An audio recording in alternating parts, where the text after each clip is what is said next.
президент нашей страны вынужденно принял решение о спецоперации на территории Луганской и Донецкой народных республик, в том числе на территории Украины.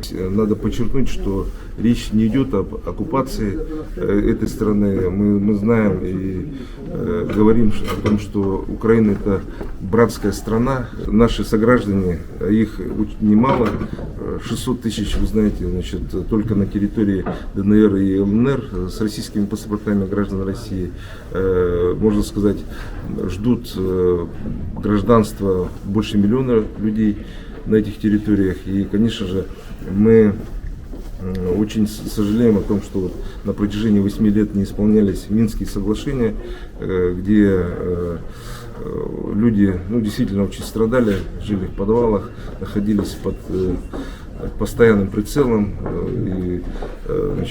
и под огнем артиллерии, ракет. И, конечно же, это, к сожалению, привело к такой ситуации, когда необходимо было защищать своих граждан.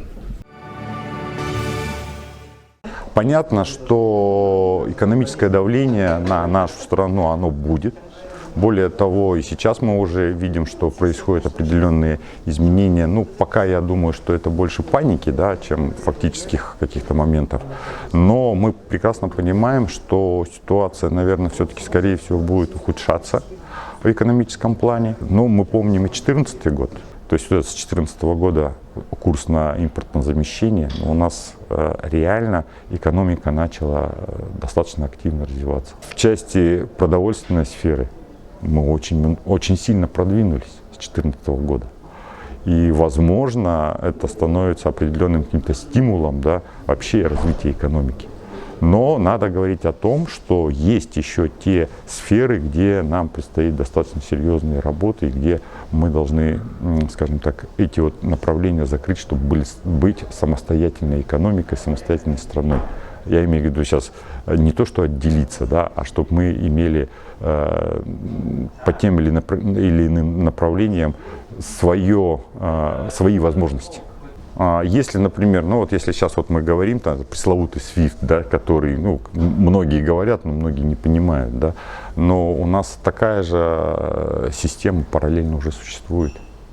И об этом задумались как раз с 2014 года.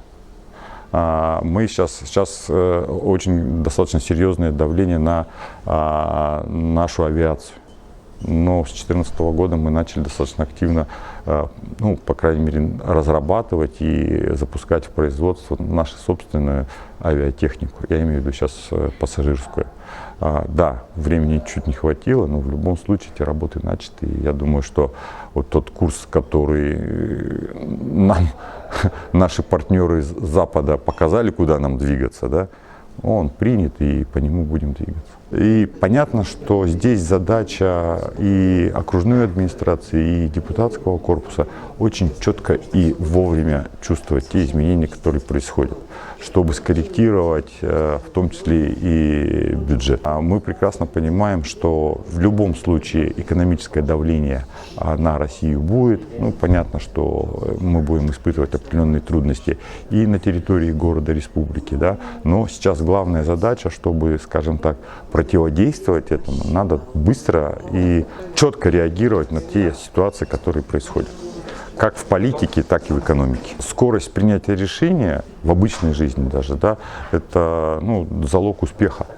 А тем более в таких ситуациях мы должны мгновенно реагировать на те или иные изменения.